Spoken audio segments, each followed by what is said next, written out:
Where are you at right now? Arizona? Yeah, Phoenix. Okay. Oh, nice. Are all of you guys still in Phoenix? Yeah, we all are in like the Phoenix area. Me and Jim live in Phoenix proper. Tom lives in a suburb called Chandler, and then Rick lives in Scottsdale. Oh, nice. Oh, nice. My wife's mom lives in Scottsdale, and she went to ASU, and I've spent a lot of time down there. It's I got to tell you, it sucks in the summertime, but it's beautiful this time of year.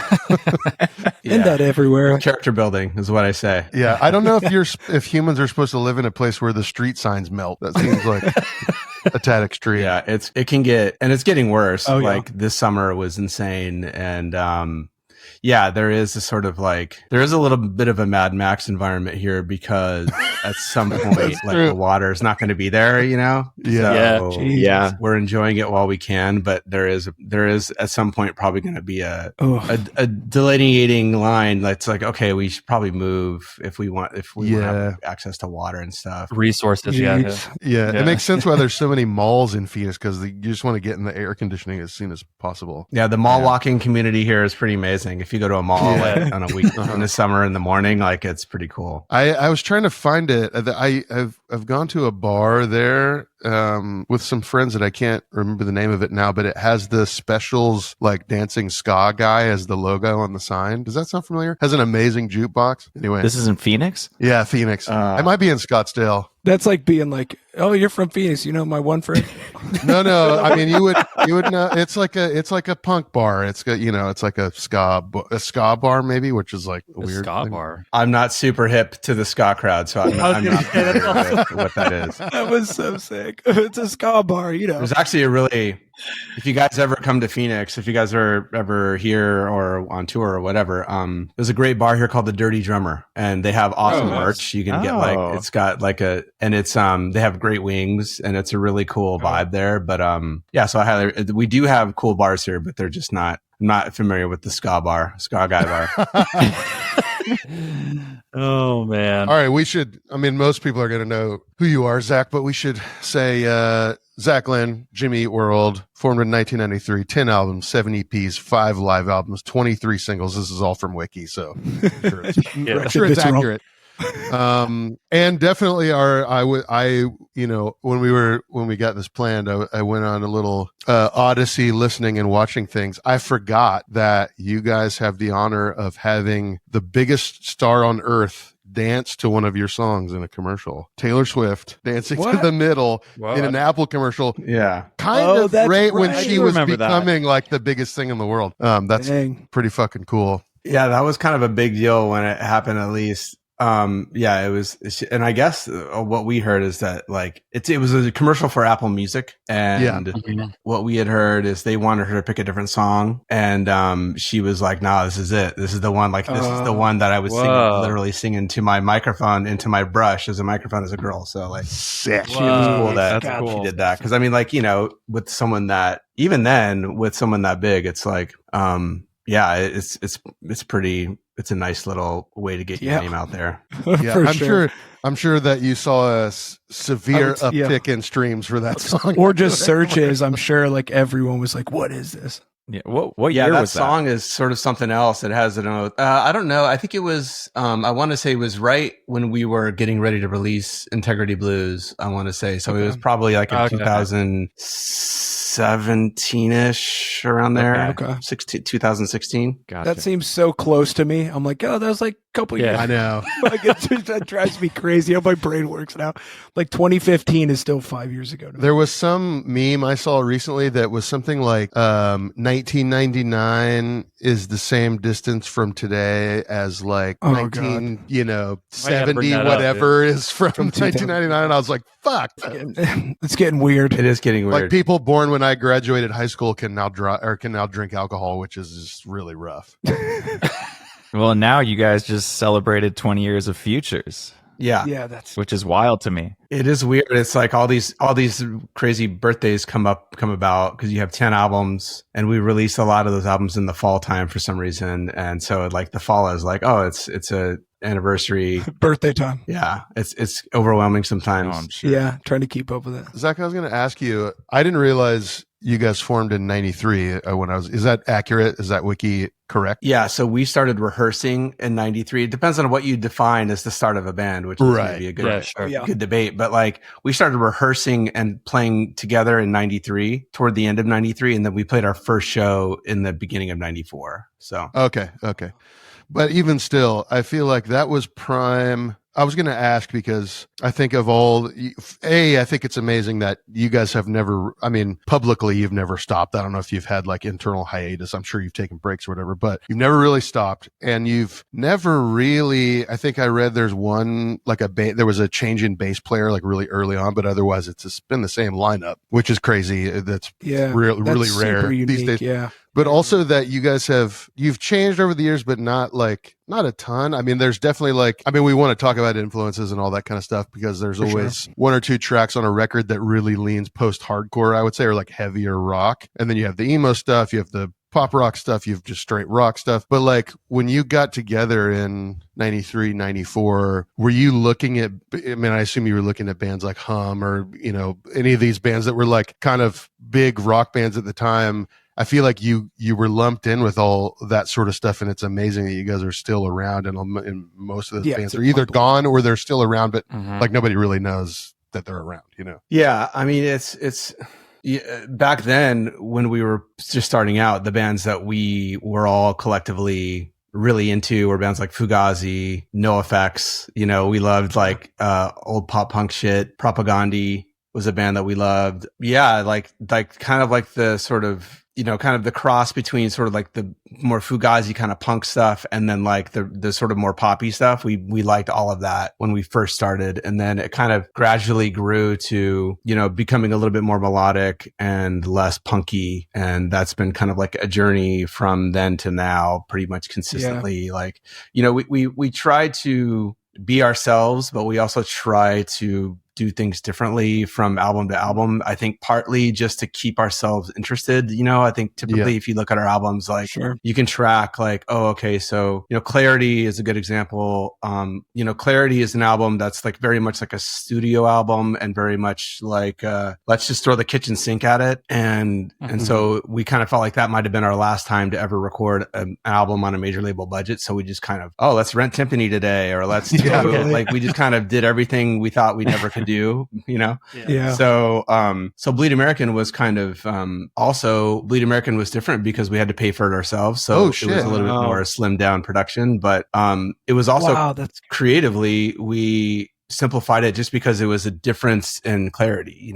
We wanted to be a little bit more straightforward with Bleed American and not so much orchestral, or we didn't want to go on as many musical journeys. We just wanted to do an album that was a little bit more direct and straightforward and to the point. And so you can see Features is a little different from that, and so we kind of go back and forth, and our styles kind of changed based on our interests, but we also realize that we're a band that's been around for 30 years and that people kind of have a general vibe of who we are, and we don't want to get too far away from that. But it's a really fine line of challenging yourself creatively and doing stuff that's really interesting to you as a band, and also kind of acknowledging that you exist sort of in a lane that serves your audience. And so there's a tension there that we kind of try to ride, but if anything, I think we probably err on the side of making sure that we're stoked on it and that we're excited about it, and then worrying about the fans later. But I think in the back of your mind, when ideas get so far off the rails, it's like, okay, maybe that's not who we are. Maybe we should focus on something else.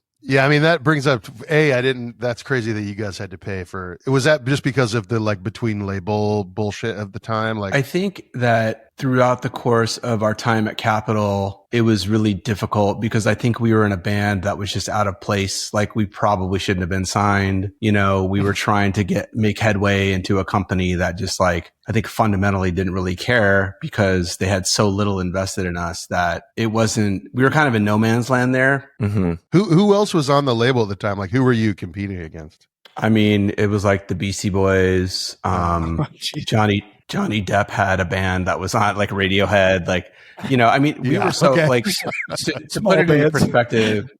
I think like Static Prevails sold like less than 10,000 copies, and like Clarity was like not that much more. Damn. Wow. That is so crazy. That is insane. Yeah. So, from a business standpoint, like at the time for us personally, it was really frustrating, but from, you look back on it and it makes sense. It's like, it just wasn't really, in a weird way, like we benefited a lot from being on Capitol, but it was also a really frustrating experience. Yeah. But I would say one of the things that we gained from Capitol was that gained from that experience and the support we got from them is in the middle of Clarity, when we were touring on that album, we started to kind of actually see traction. Like we started to see people coming to shows and we started to see some momentum. So we had this thought in our mind. It's like, hey, regardless of if we're on a label or not, like we are experiencing some momentum. Let's just keep going. That was kind of our mindset. And unfortunately, we didn't have a label, but almost better than a label. Like, Trombino, we were talking with him about how we were going to make an album because we had songs. And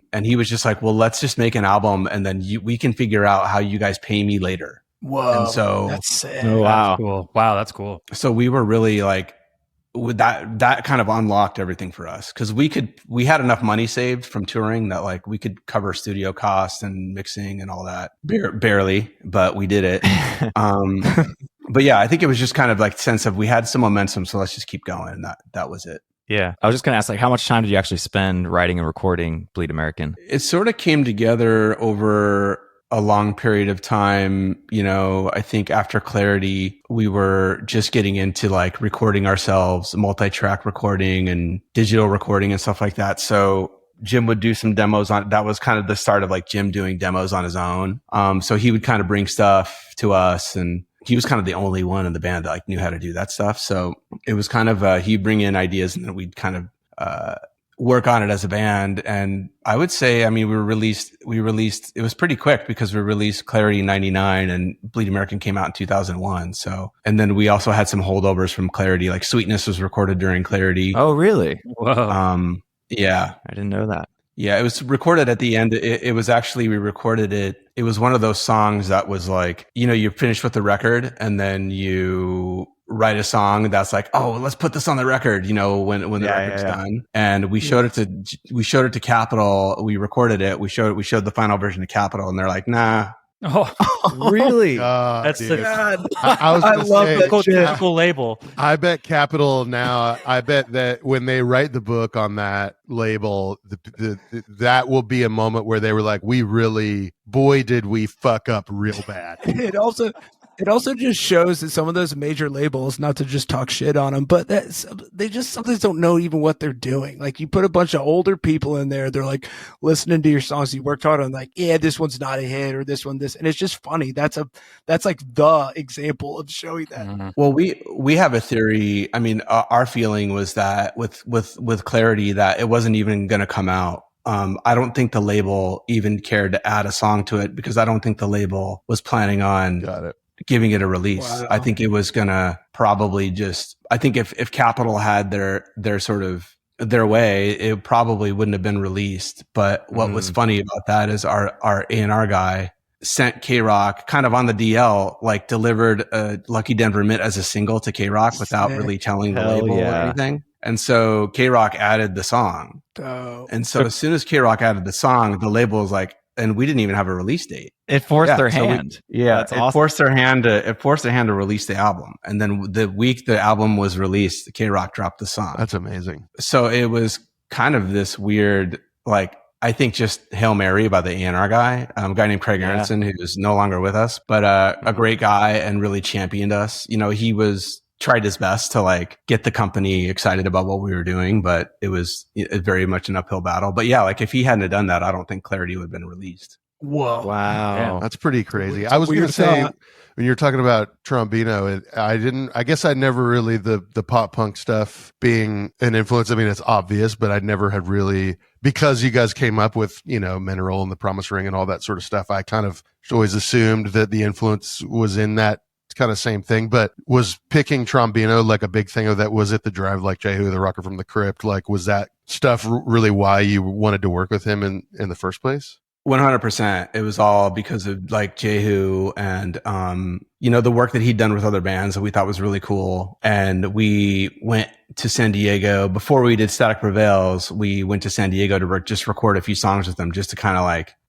see how it went. Like, we'd never met him. We'd never worked with him before. And it went really well. We felt really good about what we did with him in that session. And so, yeah, it's like, it was cool to work with him, because I think he was a good guy to work with early on, because we respected him and he was able to kind of guide us in a way that if we were just working with someone that we didn't know or didn't have any context with, like that sort of, it's like when you work with someone that's in a band that you love, like you have that inherent respect and reverence for them. So you just like, they just sort of lead you into battle and you're like, okay, let's go. And so yeah, for sure. It taught us a lot about how to do it right. And that was really helpful for us. Did that version of Sweetness, is that the one that came out, or I'm assuming you re-recorded it with? We had to re-record it. Yeah. Yeah. So is that version of Sweetness just out there somewhere? I'm sure I know it's out there. I know.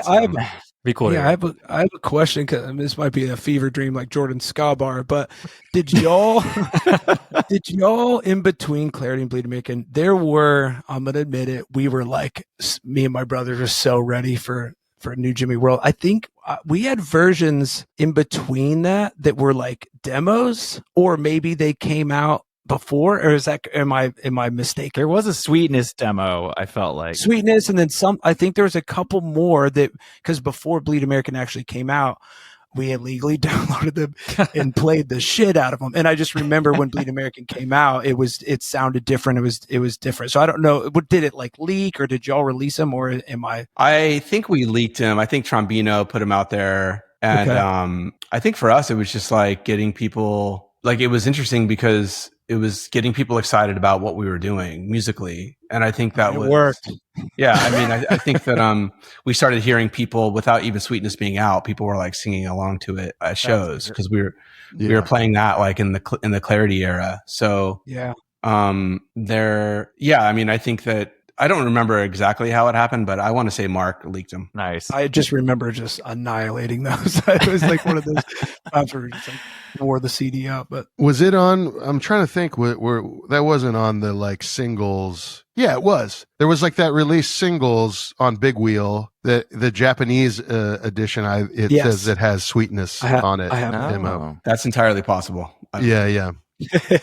I'm going deep here. When you worked with Mark in the early days, your style is so simple, yet they have unique characteristics to it that I always appreciated. I wanted to know how much of that was Mark guiding you in playing that way versus you had some elements of that inherent before. I think, I mean, if you listen to Mark's style of playing and mine, it's very different. I would, incorporate some things that he would do. But as a sort of fundamental, like, ground zero of who we are as drummers, it's very different. I don't know really why. I just gravitated to playing more simply. Like, I wanted to play, I want the drums to support the song. Mm-hmm. And so it just, I don't know why, but I just sort of,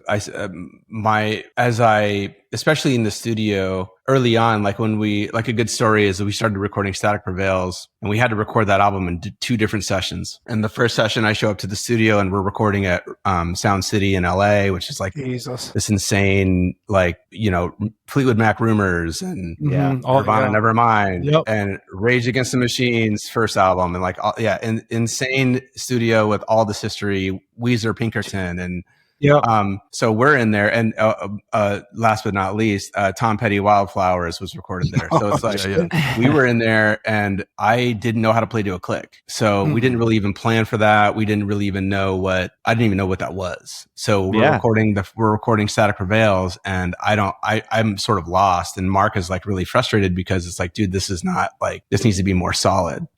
So he would he had an SM57 in the control room, and he would tap it with a pencil to be my click, to kind of be like a moving click, kind of a click that keeping me on, but also adjusting to my changing. Yeah. And that's how we got through the first like 6 songs. And so it was a really frustrating experience. So I left the studio. I remember loading up my car with the drums and left the studio completely dejected. And I talked to Trombino in the parking lot, I remember. And he just said to me, dude, just go home and play to a click as much as you can, play these songs to a click, play whatever you can to a click, and just get comfortable with it, so that when we come back, it's not going to be a challenge. Like, you're going to be just ready to do it. So that's what I did. I just said, okay, I'm going to commit and, marry myself to this click and do as much as I can to stay on it. And the second session was like, oh man, my playing sounds awesome. So much better. And like, it was such a satisfying feeling. Yeah. And so, those are just the things you learn we were lucky to be able to go into the studio a lot as a young band, and for me to learn that, and, just through the sheer embarrassment of feeling like if you go into a session and you leave it thinking, man, I fucked up. Yeah. It's a good motivator. Yeah. What an awful feeling though. It's also though, the fact that you were in the studio with like a punk dude and not some like slick Hollywood guy who was like, fuck this kid, we're just going to get somebody else. Yeah. Like he worked with you, which is poured into it. That's great. Right. Like, I mean, I think we've all been there with the click.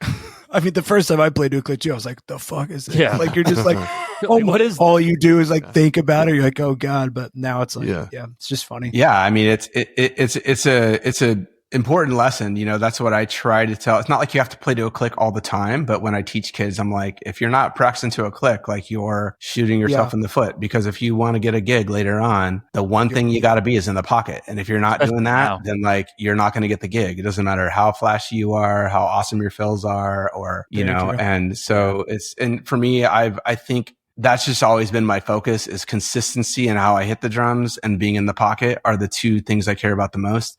And then the third thing is making sure that I'm supporting the vocal and the song. Those are the top three things I focus on. Yeah, I mean, it stood out to me because, at the time I listened to a bunch of pop punk or punk rock, and then Jimmy Eat World came along, and it stood out to me just how simplified it was, because it was more impactful to me because it was simplified. So when you did certain things, it stood out even more. But 100%. I mean, I'd say it's game changing for me as a drummer. Truly, like just what you said before, like playing to the song.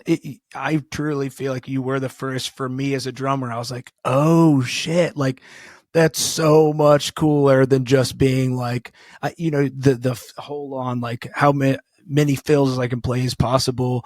But like, I remember all the fills stood out to me because I was like, I would latch onto each part because it was so thought through. So no, yeah, I mean, I think we all agree with that. Yeah, I mean, of course. Well, I appreciate that. Yeah, it was interesting when you were talking about how each record you try and kind of change things up or expand in a certain way, or you make a decision about the record. It's weird to hear you say that to Clarity you threw the kitchen sink at it because you could, and that Bleed American you made a conscious effort to kind of strip it back. Because when we were texting the other day, I was like, as a musician, I think we all kind of do this when I'm listening to a record of anybody's music. I'll sort of like sing along with in a melody, or my brain will kind of invent top lines or things over top of it. Bleed Americans are the only records, very few records I think that I listen to, and I don't hear anything additional. It feels perfect, totally complete to me, and not it's also not a ton. It's like, right. That's interesting that you're like, oh, we made a conscious effort to strip it back, because to me,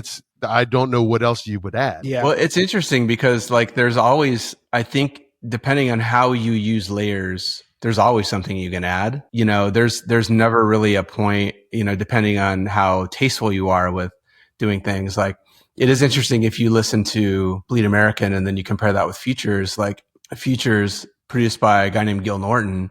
He was always like adding in these little bells and whistles to things. And a lot of that stuff I really love, like that, he would sort of say, oh, this little section needs something there, in a moment where we weren't even considering adding something, you know what I mean? Yeah. And so there's a lot of like layers and bells and whistles and like interjections of like some counter melody here or there on Futures that you don't really see in Bleed American, because, Gil's I would say in a more aggressive style of producer. Like he's, I think Gil produces with the assumption that everyone has just insane ADHD and no one's going to pay attention to your song if you don't have like these nuggets. And he's not wrong. He's not wrong. Yeah. I mean, he, and it is sort of a balancing thing, because you can always add something, but it just depends on how tasteful you are with it. And Mark didn't really produce that way. And Jim, from a just sort of fundamental standpoint, I think Jim is always like, Jim wants to have less elements and wants to have those fewer elements sound really good and not need anything else.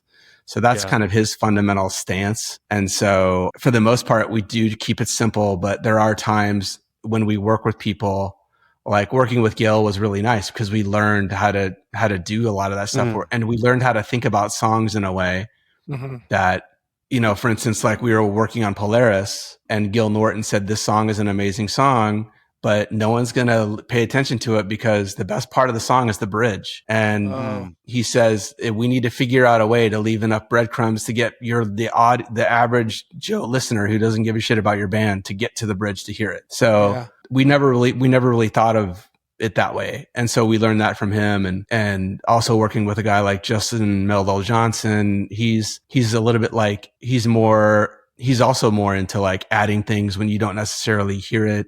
But he also does it in a really tasteful way. So he's challenging us in that way too. We worked with him in the last few albums and it's been amazing. I love working with him. Yeah, talking about changing things up each record. During the pandemic when Surviving came out, that song 555, Nate and I were texting each other back and forth. That was my song of the pandemic. I absolutely, if it was possible to wear out a digital file. Yeah, I was about to say I played it a trillion times. And I would say it's like classically doesn't sound like a Jimmy Eat World, it's song. Different it's for sure, but it's really different, but it's, man, is it good. And kudos to Jim because the vocal stuff on that is pretty crazy. Yeah. That was one of those things where we were in the middle of making the album again. And Jim just sent us this idea that he was working on. It does not match with the album at all of what we were doing. Yeah. But it was like, kind of like, I was like, damn, Jim, this is fucking beautiful. Like this thing you sent us is insane. And I said, B, this has no like place on our album because it doesn't sound like anything.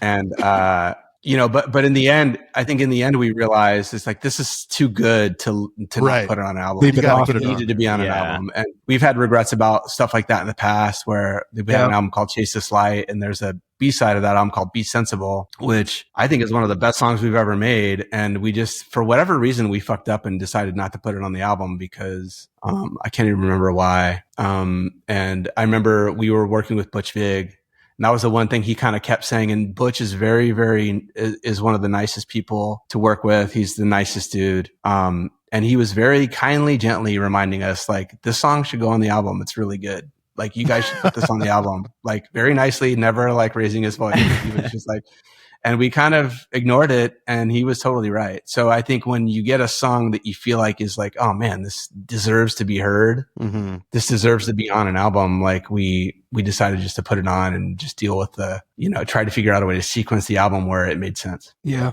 Yeah. It's a great track. I was going to say when he sends you stuff, is there drums on it? Does he program drums or like stuff like that? Or is it pretty wide open? He will typically play stuff. He'll send me stuff with stuff he plays, and then he'll play it, and then he'll like beat detected the fuck out of it, and then record over it. And sure. Yeah, there was one song on Invented, the title track to that album, Invented. Jim actually played on the demo. Whoa! And oh, really? He played on the demo this drum part, and I was like, I started trying to learn it and play along with it, and I was just like, man, like it just doesn't sound the same with me playing it. So there's like that song is kind of weird because that's very mellow in the first half of it, and then the second half of it comes in and it's like super loud and distorted and crazy sounding. So I just said, hey Jim, why don't we keep your drums until like the rock stuff comes in, and then that's what I'll play. And it really helped. That's cool. It helped the song a lot because it's like this sort of unassuming, kind of hesitant way that he plays really kind of fit like the vibe of the mellow stuff. And yeah, it's an interesting dynamic because what he tells me is like, when I sit down and play stuff, I'm just thinking, okay, what would Zach do? And then when I hear it, I was like, I would never do any of this. And then, offended. I'm not. Do you offended. even know me? No, I'm not offended, but there is that kind of dynamic. I'm sure you guys can relate where you get ideas written by someone else, and then you're trying to translate that into what you normally do, and it can be really tricky. But we talk about that all the time when it's like the guitar player writes a part. Yeah, you're like, I could play that, but it'll take me 5 takes of layering it, and also we can never play it live because that's not humanly possible to do. Yeah. Or they're like, in the studio, they're like, yeah, it's like boom, cop, boom, pop, pop, boom, doo, and you're like, okay, like I don't know what like any you of go that play means. it. The thing that I'm really lucky though, because I love, like, Jim has great instincts, and I respect him so much musically that, like, and he's the same way. Like, if anyone has an idea, we'll try it. Like, there's never any like, oh, that's a dumb idea, we're not even going to give it a shot. So like, and what's really cool, what's really unique about Jim is that he's not precious. Like, he'll write a demo and he'll send us an idea, and it sounds incredible. And it's like he's made a lot of choices in this demo. Like, it's not just like a acoustic with a vocal. It's like there's a lot of elements. And so he has a very specific vision for it. But then when it comes to working on it, he's not precious about any of it. Like, oh, that's cool. And that's really rare. I would imagine that's very rare. So super rare. That is rare. Yeah, very rare. Especially for a singer. No offense, but and the fact that y'all been around this long, that probably speaks into it. Yeah. I mean, the fact that y'all all respect each other and still can do that. I mean, I do think in a band dynamic, that's got to be few and far between for sure. So that's awesome. Yeah. I think you got to protect, like, I think if, the worst thing you can do in any group creative effort is to like snuff out people's ideas or to make people feel self-conscious about bringing something up. Like, I think that's, if for us, we're a band that like definitely a democracy in everything that we do, how we get paid, how we make decisions. Like, it's very egalitarian. And if people are making other people feel shitty for coming up with an idea, that's just like, that's not the right energy you want. You want to honor and respect people's input and effort and give it a shot. And then as a group, we can decide, okay, does this work or does this doesn't work? Do y'all still write together? Do y'all still like get together and just like, since you all live somewhat close, do you guys just ever like go and be like, let's jam? Or does it now normally start with like a demo from Jim, or like someone kind of sends it and then y'all like get in for a specific, kind of to accomplish something, if that makes sense? Yeah, we just recently did a writing session where we turned off the computer. We got Jim's old cassette 4-track, and then we just put a bunch of amps in the room and set up little monitors and just played together that way. And we would set the timer for 20 minutes, and someone would come up with an idea, and we just like work on that idea until the alarm went off, and then we went to the next thing. That's cool. That's a great idea. So, I mean, that's kind of how we did it before we had Pro Tools and stuff like that. So, and we found that really fun, and we hadn't done that in a while. So I think we're going to do that more often. And it was really fruitful. Like, I feel like we came up with a lot of really good material. That's cool. So yeah, I mean, we're reminding ourselves of like, oh, this is how we used to do it before we had all of the comforts of whatever Pro Tools or Logic or multi-track recording. And just trying to kind of feel a part and put together some different sounds in the moment is something that we haven't done as much of, but we're getting back into that. And when you guys are when you make a record, because you guys all have, I'm sure you all have, at least in some way, shape, or form, a studio in your houses. How much of the recording stuff are you guys doing apart, or are you making a conscious effort to like, okay, now we're going to go track this and we're all going to go to a studio and do it? On the last few albums, and we felt like this has been really a good way for us to work, is we'll demoing can have, like, I can play drums in my house and record it and send it to Jim or send it to the guys. And then, he can do stuff at the studio and send it to me, and we can kind of like trade tapes. But at the end of the day, we once we get kind of like the songs in a rolling chassis, so to speak, and we get the demos down in a way that we feel really good about, then we found a lot of success in like, okay, now we're going to go record not in our space, but somewhere else. And so we're going to go to a studio in LA and track drums, and we're going to spend 2 weeks there and get it all done, and then try to get bass done there as well. And that's what we've done. And it's been really nice. So we kind of do a collective effort while we're demoing and writing. And then when we record, we go do it for real somewhere else. And then there are times where, like, cause our studio, we can get really good sounds at our studio. Like we've recorded records there and it sounds good, but we've just found it's more useful, especially when starting a project, like starting the drums and the bass, like to go somewhere and like just be in an Airbnb and just focus 100% on that. Is the plan a new album, or are you going to release songs here and there? I'm asking because I think Surviving came out pre-COVID. So what, 5 years ago almost at this point? Yeah, it came out in 2019, like right before COVID hit. Yeah, our plan is we want to put out an album. We just need to get one together that we think is good. So that's kind of where we're at now. I'm glad to hear an album. I totally get from a business standpoint the singles thing like that everybody does now, but there's always like somebody will send me, be like, dude, this new band, you're gonna love it, and I'll like go check. I'm like, they have one song. I'm like, I need I need more songs. Yeah, so I'm glad to hear that a record is. It's hard. I mean, we enjoyed doing. We put out Something Loud and Place Your Bets, 2 songs. Yeah, and we didn't really like. It went really well. Like, to be honest, like it was good. It was good something. It was good to try that. It went really well, and we felt good about it.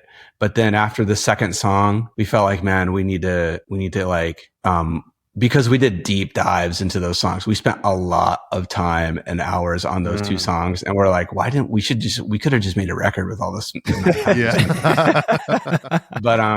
But I think for us, it's hard. Like, it's hard because, one of the challenges you face as a band, it's a good problem, but we've been a band for over 30 years. And like you said, like 10 albums out, and it's like you're competing with your own catalog, Right. Yeah. And you have fans who've been listening to your music for some songs they've been listening to for more than 25 years. And it's impossible to compete with that time. Like you're not going to put out a new album and then, all of a sudden someone who loves Bleed American or loves Clarity or loves Futures, like, you're not going to supplant those albums, as the top album in their mind. Right. So it is a challenge, but at the same time, we feel like that's really important for us to make albums and to make albums that we feel like deserve to be in the catalog. And as you get older and older, that becomes harder and harder. And, so I think we're not like back in the day, we'd be panicking right now because, we haven't put out an album since 2019 and we need to and now we're just kind of like, man, we need to be really careful how we do this, and we need to honor the process, and we need to realize that you can't just release shit to release shit. And, you have to be really, I would say this, you have to be really intentional about your choices and the place you're coming from when going into projects like that. And making Surviving and making Integrity Blues, like, were very exhausting to do those things. So it's hard to come back and like, okay, now we need to do it again, and we need to make sure that it's great, or we shouldn't do it at all. And that's kind of where we're at. So it's just, being patient with ourselves and making sure that whatever we do is going to be something that deserves to be, that square of artwork deserves to be with all the other squares is our goal. For sure. Yeah. Well, you also, you get into the, like, you don't want to cover yourself either. Like, sure. There's the comparing of the fans, but then you also don't want to be like, well, people really love Clarity, so let's try and make Clarity too. Like that's, I think fans do make that mistake sometimes, Yeah, and without being this just a constant ass kissing thing, I really do feel like y'all, it's incredible to me because, like I said, Something Loud, like I think what you just said really makes sense because you can hear that y'all do that. You really spend the time to make sure it fits with all the other stuff, but it doesn't sound like a redo of it. It still feels fresh. I don't know. I think it's the fact that y'all been around this long and still can do that. I don't know if there's any band in my brain that I listen to that I'm like has done that I can go listen to albums that are from the late 90s till now and be like, God, it still is the same band, but it still doesn't feel like you just like settled into like, let's just cover ourselves, like Jordan said. Right. So anyway, I know it's just going to turn into me. Yeah, I appreciate that, man. I was really impressed with, if you look at other bands in our situation, similarly, bands that we've toured with and that we're close with, guys like Green Day and Blink-182, I feel like both of those bands put out, like, the newest Green Day album is, in my opinion, awesome. It's so good. Yeah. And the new Blink album is great too. Yeah. And so you have those bands like this far into their career, doing something that sounds at the same time fresh, but also them. And, so it's possible. Like, I think you just really, I would say during, Invented and Damage, we were kind of in cruise control, but we didn't really realize it. And we were just kind of, it's time to make an album. So let's make an album. And I think we were all kind of individually going through things in our personal lives and figuring things out. But it was a challenging time, but we didn't really realize it until we after Damage, we kind of look back on both of those albums, like something's got to change. Like we can't fuck around and just make an album to make it. We have to go into it with a very strong intention, to make an album that we are super stoked on, that we have to be saying holy shit, we love this at the end of it. And right. Yeah. And that shift has been really helpful. Well, you also have to tour on it. So it's like, if you don't really love it at the end, you get ready for 2 years of not loving it, because you're going to have to play it every night for, however long. For sure. Yeah. You gotta, it's like a full committal to those songs. And, you can't just be in cruise control. You really do have to be mindful of your audience and respectful of the fact that, you're competing with your own catalog. I mean, as you were talking about with Jim, it sounds like you guys are very good about making sure when you're writing, at least, and recording, you're very good about leaving your egos at the door. Sure. And I just think that's something that, it's rare. I mean, it is rare. I mean, that's why a lot of bands fall apart, in my opinion. But it's very cool just to see how long you've been going all of these years. I mean, Jim and I went to preschool together, so we've known each other a long time. Yeah, that's oh wow. Yeah. So it's we kind of when we worked together, and and also Tom and Rick knew each other since junior high. So what got you into drums? I was gonna drums because I was gonna. I got a asked. mutual friend told me your dad was a pro baseball player and coach in the MLB. So growing up in that household, what led you to go into music? So, in school, it was just sort of, at least in my school that I went to, my brother played an instrument when my older brother, I think when you got into 5th grade, or 4th grade, you could play an instrument. So my brother started playing an instrument, and I just assumed, I'm going to pick up an instrument. And I started playing saxophone, and I wasn't very good at it. I could never figure out the embouchure right. I could never get, so it was funny. It was I was in general music class in grade school. And while I was also trying to play my saxophone, but in general music class, there's no real formal instruments. It's just you're playing on they might have bongos or whatever, or, kazoos or whatever music teachers use. But there was a set of rototoms in the music class. And I just started kind of playing the rototoms, just fucking around. And I really liked it. Yeah. And the teacher just sort of made this offhand comment hey, you're actually really good at that. You should play drums. Damn. And it just sparked something in my head. It's man, I suck at saxophone. The music teacher's telling me I'm good at drums. So maybe I can convince my mom and dad to let me play drums.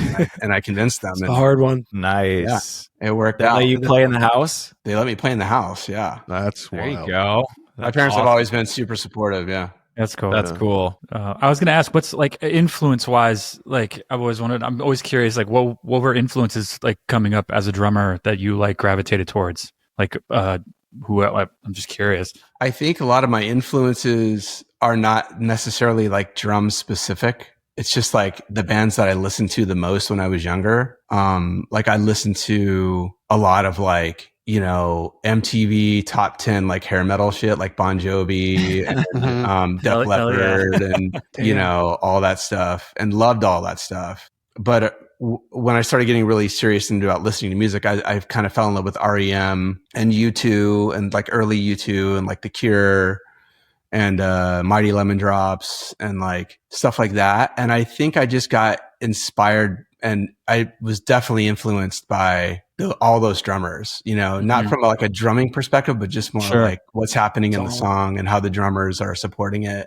Bill Berry is one of my all-time favorite drummers. I don't think I play like him, but I just I think he does a good job of playing to the song.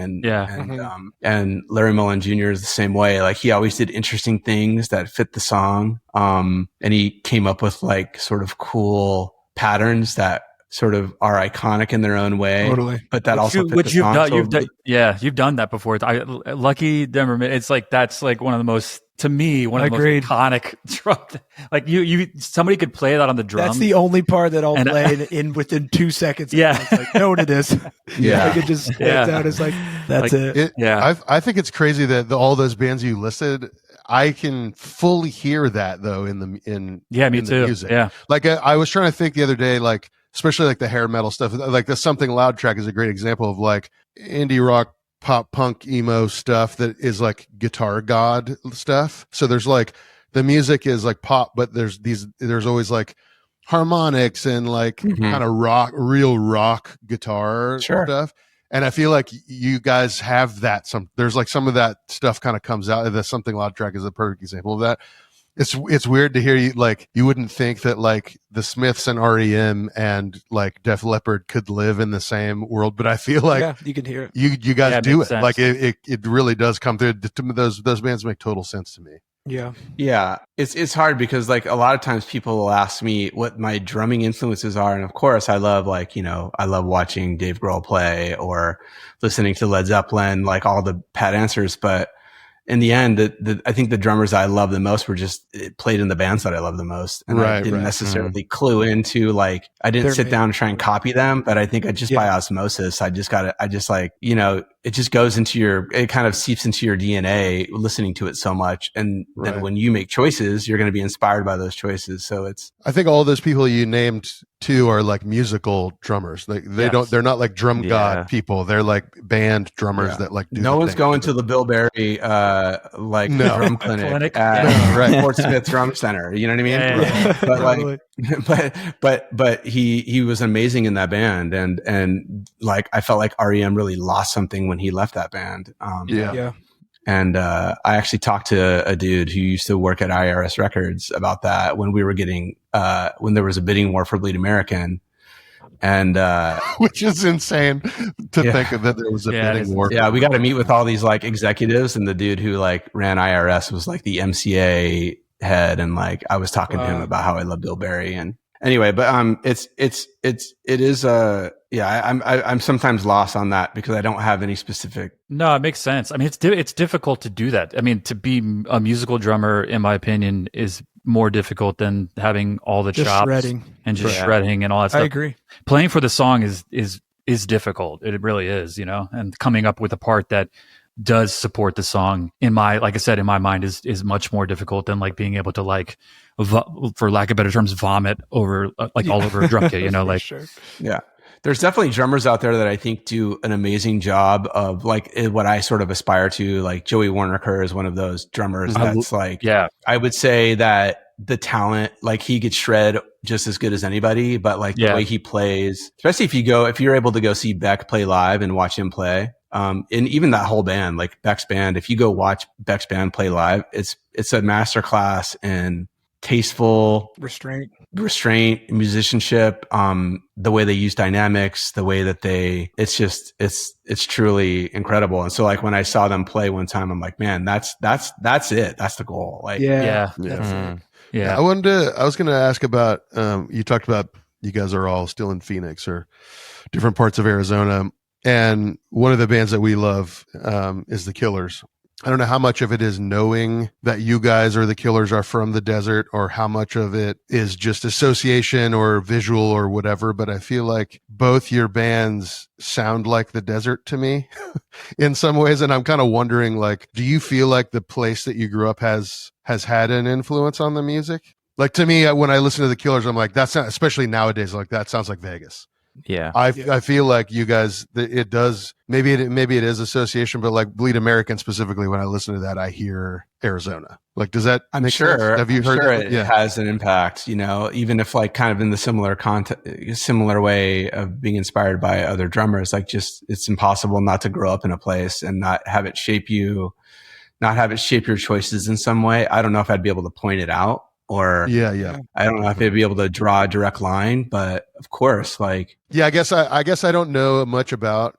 The only for the Killers, like the only Vegas stuff I know is like the crooner stuff. But did Phoenix have similar? I lived in Seattle for 20 years, and Seattle has a sound. No matter like what the genre is, you can pinpoint. There's like some sort of through line between like the alt country bands from Seattle and the indie rock bands. There's like they share something. Is there a Phoenix sound? Do you think? Like bands that I don't think so. I think Phoenix is a really interesting place because it's a lot of the people that are here are not from here. So it's a very transient market. It's like, and so it really does have a lot of diverse points of view, and there isn't really one sound, I don't think. At least I certainly don't notice that. But I do think that, I think that in the end, I think like with your examples of like the Killers and us, I think the Killers are a really good band, and they're really good at being themselves, and also kind of having that sort of like, they do step outside of themselves at times, just sort of in a way to be entertaining. But they never struck me as a band that's tried to be someone totally different or, and so I think when you have a band that's from a place and just trying to be themselves, but at the same time kind of challenging themselves to grow, it's going to come through. It's like, as long as you're not forcing it. But at the end of the day, like, I think just being from a place and having a value of kind of staying true to who you are, it's going to come through. Maybe going back, Zach, to what you were talking about with songs you recorded either during an album writing session that didn't make the album and you released them after the fact. Stay on My Side Tonight, that EP I love. I was just about to bring that up. I was going to ask, I'm assuming those songs were recorded kind of during the Futures writing process, but do you wish any of those songs actually made it on the album? No, I don't think so. I think those songs exist the way that they should. That was unique. Futures was a unique experience because we went in to make the record with Trombino. Again, we were impatient. We were not ready to make the record. We went in, halfway through making it with him. We sort of hit a wall, and it wasn't his fault, but things just kind of went weird with us and Trombino. And so we had a little bit of a falling out after that. And then DreamWorks got sold to Interscope, which was a massive bummer. And so we were trying to pick up the pieces from that. And then we had to go re-record the album again with Gil Norton, which was awesome. That's who we needed in that moment. And he was amazing. And so all that EP stuff was stuff from the Trombino sessions that didn't get published. Yeah. Got it. Man, Disintegration and Closer, I think, are such great songs. Yeah, I think they're great songs too, and we're really proud of them. I just think that they exist. That Stay on My Side Tonight EP exists, and it's in the way that it should, just because of it's funny because a lot of people fans aren't privy to like our experience of making an album. Of course, and it's like, you guys know about this. Like, you go in to make an album, and like your experience of how you make the album, who you make it with, where were you, what's the vibe of the band, all of that factors into like your feeling of the album, right? Or your feeling of what you're working on. And fans don't necessarily see that. So they're not privy to that experience. So like for them, they're like, oh, these are cool songs. They should be on the album. And they're not necessarily wrong, like they could make an argument for that. But I think for us, just the way the experience happened and the way that, we went back and it's funny because when we stopped, Jim, I think we worked on more because we realized we need more songs. So after we stopped with Trombino, we wrote 23 Polaris Futures work. Think about that. 23 Futures Polaris work. Those are the fan faves on that record.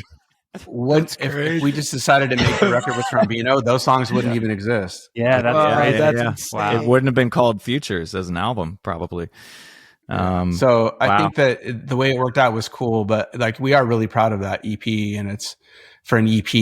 I think it's a good one. And it is fun to bust out those songs live sometimes. I loved that Styrofoam remix on that EP. I listened to that a shit ton, and we were talking about for Drugs earlier. For Me, was that the song? Okay. We were talking about earlier in our text group about just the people, aside from you guys and the music or whatever, the people that you often have involved when you're making stuff is mind blowing. I think of it more than any other band. Like, you have an Eggleston photo on the cover of Bleed American. You had, Jeff Kleinsmith do that artwork. You had Styrofoam do a remix. Tony from Sparta played some stuff on that. Like, there's always, Davey from Promise Ring singing on a song. Like, do you, I don't know how much of that is like, you're just like, these are people that we know. And so we have them work on it, but like, it's pretty wild. Like some of the people that you get involved on these projects. Yeah.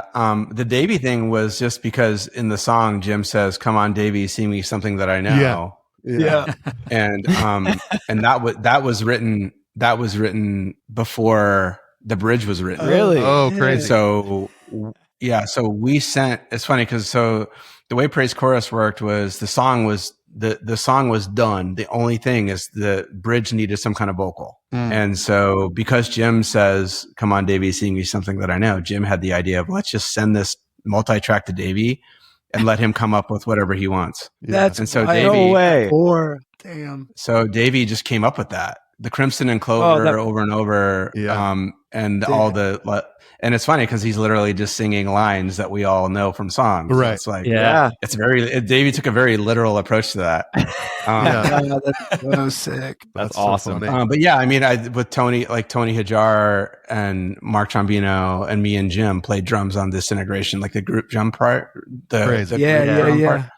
Oh, yeah. And you know, because we toured with that, the drive-in, like when our first tour where we were big enough, like this was toward the end of Clarity, but on our first tour where we could bring an opener on tour with us, we brought At the Drive-In like a bunch of idiots because they just fucking destroyed us every night. Yeah, They arguably go one of the wild. best live bands of all time. Yeah. Yeah. Damn. Okay, kids, show's over. Just go home.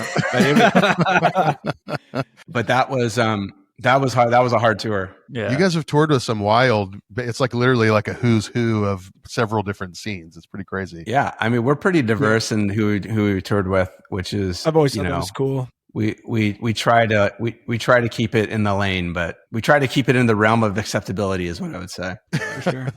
Yeah, I saw y'all with Dave Bazan open. It was like so sick, just like him. He's Oh, amazing. I remember that. Yeah, unreal. He's amazing. I think that dude is first of all, that dude is an incredible drummer.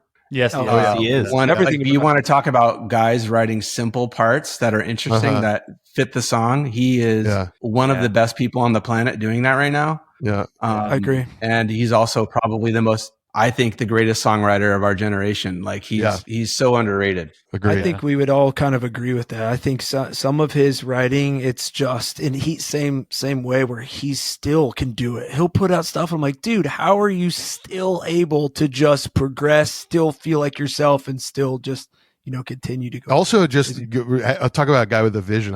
Coming from the Seattle scene, I know a bunch of people that have played with him or toured with him or recorded with him or recorded him. And they're all like, you might listen to a drum part that's simple where he, there seems to be a fill that's a little sloppy or whatever, but he's like, it was written like that. He is not, none of that is accidental. Like he's got a vision. And when you play with or play for him, if he's not playing drums live, which now he's playing drums for his own tour and has like a straight mic stand up through the middle. Unreal.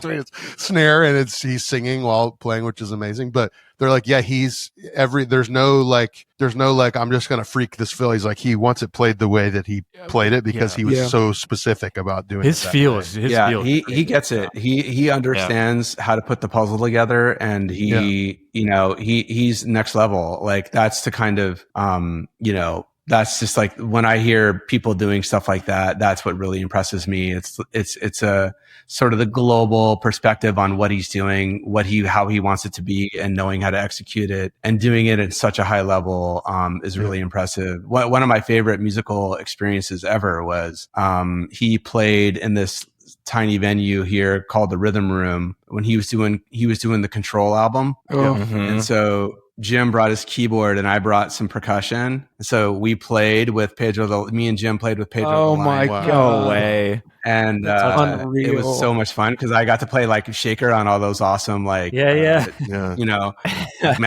I think has an amazing shaker part. I got to do all the percussion, and it was so much fun. Like after that, I was like, dude, I would totally be like a percussion player. It's fun as hell, man. Tambo. Like I would love to hire a drummer to come play drums and then me do all the percussion stuff. Yeah. Hell yeah. And I'll do it. Remember when Pat hired Josh Freese to play drums so he could play guitar? Yeah. Oh, I do. Do you remember that for Weezer? Yeah, I saw one of those shows, and it was crazy because I mean he's an incredible guitar player. He's like he can actually shred. Yes, he shreds. Son of a bitch. But of course he can. I just think that's the funniest thing ever. Is like I'm gonna hire Josh Freese to play drums so I can just play guitar. And it's also hired Josh Freese to play. I mean, Weezer parts. Josh Freese is like known for being like incredible, but like having Josh Freese play Weezer parts is so interesting to me.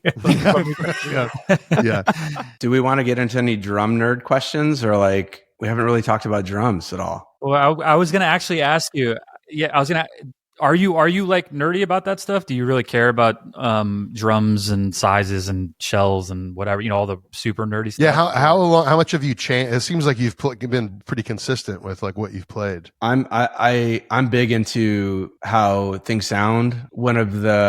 When we made another thing that really frustrated me when we made some of the earlier albums is that I didn't know how to tune my drums well enough. So we were always hiring people to come in and tune. And that really bothered me. So I got motivated to get better at that. So that's something that I worked really hard at over the course of the last 30 years is tuning and teching and really figuring out a way to marry the sound that I want that fits what we do, and having the combination of how I play and how the drums sound support the music in the very best way possible. So that's been a huge endeavor for me of learning how to tune, learning about shell materials, learning about drums, and nerding out in a way that's I think a lot of my favorite drummers are guys that are really into that relationship of, as a drummer, knowing that the sound, you can get the sound that you need to do the job that you're doing, whatever that job is, and being capable of doing that. When you see drummers that don't have that skill or don't understand that, and then drummers that do, there's this gap that I think exists, that it's an unfortunate thing. Since after Futures, we've never hired anyone to tune drums anymore. And I'm so much happier with how the drums sound because I'm the one doing it. Yeah.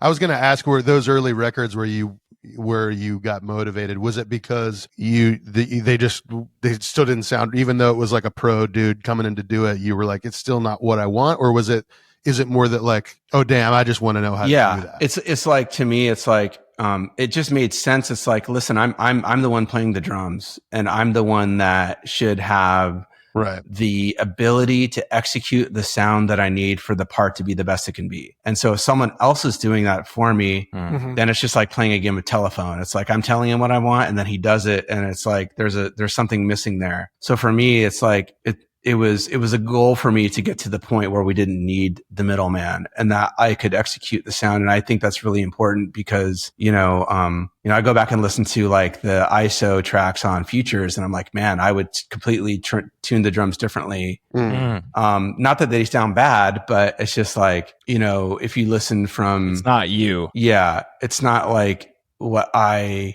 not exactly the choices that I would make.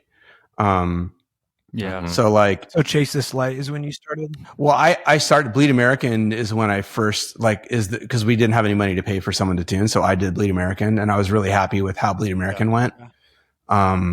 And then, but because we did Features on a major label, we had a big budget and okay, let's do, and then after that, I'm I'm never doing that again. And so from Chase This Light on, I've done all of it. Wow. So what do you do live? Do you have a tech, but you still tune it all live and just kind of make sure it's in a good spot? And then, or do you not have a tech at all? We have a tech, and then he sets up bass and drums. So he's doing two things. So the thing with him is I don't really change heads a lot. So I get the drums kind of in a place, and he will troubleshoot things if he's setting them up and he hears something weird. But majority of Robbie, my tech Robbie Lofton, shout out. He does a great job. I'll come up and make some adjustments. But we've been together since 2016. So he kind of knows what I like, and he knows how to get it close. And then I'll make small adjustments from there. What are you using right now? What's your drum kit you're using right now? So I just went and got a kit, 1965 Ludwig mahogany shells. I saw it. Nice. Yeah, and I've been playing that. After Jeremy Berman passed away from Q and Q sort of ended, I sort of thought, what do I want to do? And I just thought, man, I'm just going to buy drums that I want to play. And I didn't end up with a company. I just wanted to get drums that I love. And so I went and got those drums because those are the drums that I just love playing the most. And so I figure why play anything different? Life's short, go get something that I'm going to love playing every night. Yeah. So, and it sounds amazing. It's in really good condition. I lucked out and found one that was in really great condition. What finish? It's like a gold sparkle. It's like the yellow, it's like the Ludwig yellow sparkle gold. I don't know what you call it, but Yeah. Well, like it aged a certain way too. Yeah, it has like the age. It's awesome. It's a great kit. Cool. The kick drum, the toms, and then Superphonic came with it, and so I've been using that live too, and it's awesome. I love it. It's the best. It's hard to beat. Yeah. Yep. I feel like I saw you guys once at the Showbox in Seattle, and did you have triggers where you were slightly tweaking the snare sound for different songs? Does that sound familiar, or was I Fever Dream that up? Never had triggers for the snare. Okay. I would have a second snare that you might have heard. Oh, maybe that's what it was. Yeah, maybe. I sometimes would do a second snare that was detuned, like insanely low. Yeah, that's exactly what it was. Yeah. Cool. So it wasn't in Jordan's head. No. I was like, man, either my mind is like filling in the blanks here, and I'm like remembering the records. You all right, man? Definitely something going on up there that I like didn't. That was also the day that Jordan tried LSD for the first time. Yeah. Right. I do. The only time I use a trigger is for 555, the kick drum sound when we play that live. Got it. That's triggered off of the kick drum, but that's it. Have you always played? Is it 4-piece, right? I mean, it's like kind of. Have you ever other than the side snare and stuff like that, have you ever like added a second floor tom or anything? I go back and forth between the 1-up and the 2-up. You do we did a tour with Manchester Orchestra where I did 12, 13, 16. I use this thing called a Pandiero. You guys ever tried those? No. What is that? So Stanton Moore, he's like a jazz drummer from New Orleans, and he has a signature Pandiero that LP makes. And so I got it, and basically it's like a tambourine with like hooks on it that you put a 12-inch drum head on. So I put a clear black dot on it, and then we under mic it with like a kick drum mic, and it kind of sounds like an 808. It's like no way. It's really, if you hit it lightly, it's like a really pillowy, almost like low bass drum, like soft bass drum sound. So I've been using that, and that's kind of like my second floor tom. Well, I was going to ask you, is switching, going back and forth between having 2-up and 1-up, how is that transit? Is it like in your brain? Weird? Yeah, in your brain. Like, how do you, because I've played 2-up before, and it's just so foreign to me, but it's translating parts and stuff. Yeah, is it like weird? Because then where's the ride go and like all that, that kind of stuff. But yeah, that's the tricky part about the 2-up is like, where do you put the ride? Right above it. But yeah. Because it really does. It changes the where it is and where you're hitting and like just the mechanics of what you're actually doing. So it's interesting to me like to switch to that, and it just hurts my brain kind of thinking about it. It's something that I kind of will decide when we're rehearsing for a tour, and then I'll rehearse with that setup, and then that way by the time I get to the tour, it's like sure. All of those adjustments are kind of already taken care of. It just depends. Like, it's just sort of more like doing something different, keeping it fun. Yeah. I've always wanted to do it. Yeah, it's cool. It's I want to do it. Yeah. I like it, especially because, it just gives you a few more options tonally. Like sometimes hitting that 13 compared to hitting the 12 it just gives you a little bit of a different flavor, and sometimes it's appropriate and nice, but it's also like playing with a 13 as your only rack tom is great too. Like, I love that. Mm-hmm. So typically if I'm going to play with a 4-piece, I prefer 13, 16. If I'm going to do a 5-piece, I'll do 12, 13, 16. Cool. But I also have some like Q kits that I'll use that it's a 14, 16, which is kind of fun too. Cool. Yeah. We usually ask guests this, but what's your in-ear monitor mix like? So I have a lot of click. Yeah. I have a lot of click. I have a lot of bass guitar. Those are probably the two loudest things in my mix, aside from just making sure I hear my drums. And I do a lot of audience mics. I like having the ambient information. Yeah, me too, man. Yeah, I like that. And then sometimes I'll even crack my mold. I'll play with my mold half out so that I can hear my drums, like how they sound directly in front of me. Mm-hmm. But lately I've been playing with the mold all the way in, and just because once I crack the mold, I lose all the bass, I lose all the low information. There are times like if I'm not feeling great about where my drums are sounding in the moment, I'll crack the mold to hear it and like make sure that at least it's sounding right. Yeah. It's like in terms of like what I'm doing right in front of me. I can't really always like make up for what's happening on the other end of it through the monitor desk or how it's being processed into my ears. Yeah. So sometimes like it just depends, because I always do want to make sure that like, I'm getting the right information about what my drums are sounding like in real time. And sometimes I have to crack my mold to do that. Yeah. So I do that a lot. It's like a confidence boost when I do it, because I'm like, does this sound good? And then you do that and you're like, all right, it sounds good. You know what I mean? Like you feel it more, because sometimes the molds do make it like so confined that doing that. But I think it like you said, it's also hard for me to go back, because when I do it, it doesn't sound as good again. You know what I mean? Like going from back and forth, like, oh man. How much tweaking are you doing during sound check? Or are you like set it and just figure it out? Oh, I don't do a lot of tweaking. Like, I'll try to get a general thing. But yeah, I do think you can get like, you kind of have to go into it with low expectations. I think if you have this like expectation that, okay, everything's going to sound incredible. Yeah. Yeah. Yeah.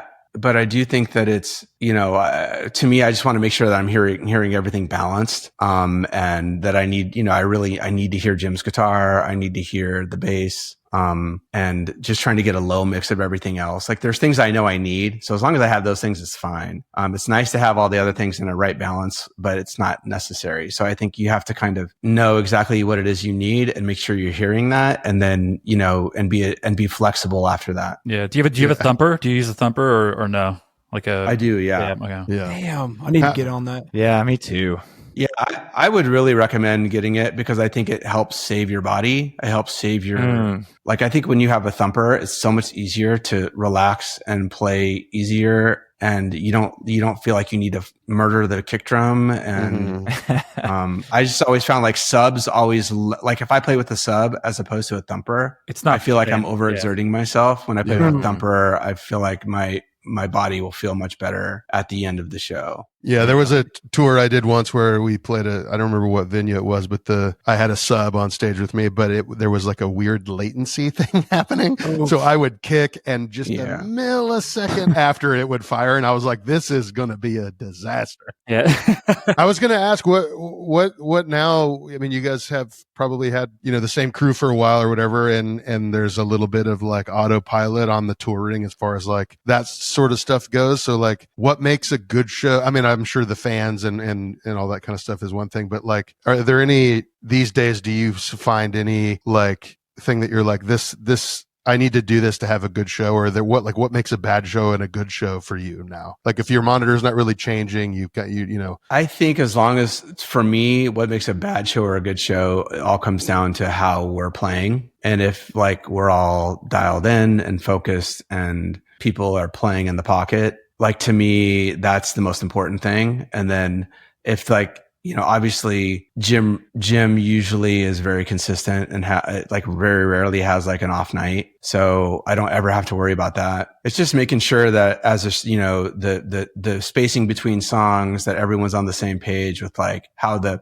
sort of pace of the show goes, like what we're doing in between songs, when there's going to be a break, when there's not, making sure that all that's good. And then obviously you hope that the fans are like liking it and into it, but you can't control that. So I don't really worry about that too much. I only try to worry about like what we can control. Sure. Awesome. Cool. I just saw y'all last month, at the When We Were Young Fest, when y'all did all Bleed American. How was playing? Do you guys like doing album plays? Is that something that was like, oh, that was really cool? Or was it like, all right, we got through it kind of thing? Yeah. I think we were just stressed out the whole time. Yeah. Because we had to like, there's some of those songs that are tricky to play, and, we don't play them very often. And so, we were also really tripped out about the sequencing. Like probably one of our worst songs that we play live is My Sundown, because we don't play it very well. And it's like, it never sounded good in rehearsal ever. So we were like, this is not great that we're closing with this song. So that was a kind of a bummer, but we contemplated doing the album backwards. Oh yeah. At one point, but we just ultimately decided to play the album the way it is and just like, fuck it. And and I think that was ultimately the right decision, but it's just like, it's hard.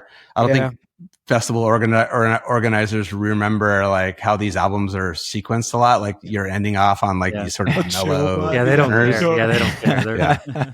I mean, it sounded incredible, and as a fan, I thought it was cool. But being on the other side of it and having to do that, I'm like, man, it just doesn't flow. You know what I mean? You're like, we don't think about playing this way. Right. When you sequence the record in the studio, you're not thinking like someday I'm going to have to play this exactly as we're doing it right now. You know? Yeah, and it's tricky. It's a tricky balance. Like, you have to be careful about doing too many of the album things. So trying to avoid that as much as possible. Totally. That was kind of my question because we're like as least amount of possible. All right. Well, we're going to wrap up here in a second, yeah. but I think Reed had one more question. Oh yeah. Get on your way. Yeah, if you don't mind, just one more. Is there a particular Jimmy Eat World song or album that you're most proud of? No, I mean, I'm really proud of Futures because that was a really hard record to make. That was not easy making that album. The song I'm probably most proud of, I don't know, man. Like I think my best song that I've ever done in the studio tuning and playing is Gotta Be Somebody's Blues is for me. That's what I would, if I could pick one song, I'd put that on the reel. Yeah. And like no one gives a shit about that song. So it's like, it's a bummer, but I always like how it. it goes. I know Always. exactly which one you're talking about, though. I mean, go back and listen to it and tell me that. No, I'm gonna do that as soon as we get off. Yeah. I guess I love that. Just to piggyback on that before we go, I don't know how much I'm sure to learn stuff for tour, you have to go back and revisit stuff, but there's definitely stuff in the catalogs of bands that I've played for where I go back and be like, I'm not sure I could play that or come up with that now. Do you have any of those? Is there something where you're like, oh, sure. Yeah. On one. Like, what was I? We were working on doing a live stream for Static Prevails, and then we ended up bailing on it. But we were rehearsing all those songs, and the whole time we were looking at each other like, "What the fuck were we doing? Like, this arrangement is ridiculous. This drum part is stupid. It's so insane, and then like these guitar parts are so dumb." And we're like, "What the fuck were we doing back then?" And it's like it really is kind of like that's definitely true. It's like looking at your diary when you were like a teenager. Oh man, it's like the worst. I'm sure lyrically Jim's probably like, oh boy, like there's some. Yeah, exactly, dude. It's like, but that's the hazard of being in a band for 30 years. Right. You're going to have some embarrassing yearbook photos along the way, but it's that's just who we were back then. So you just have to kind of embrace it, be kind to your former self. All right, man. Well, thanks for thank you so much, man. Yeah, thank you, Zach. This has been awesome. We'll see you on down the road.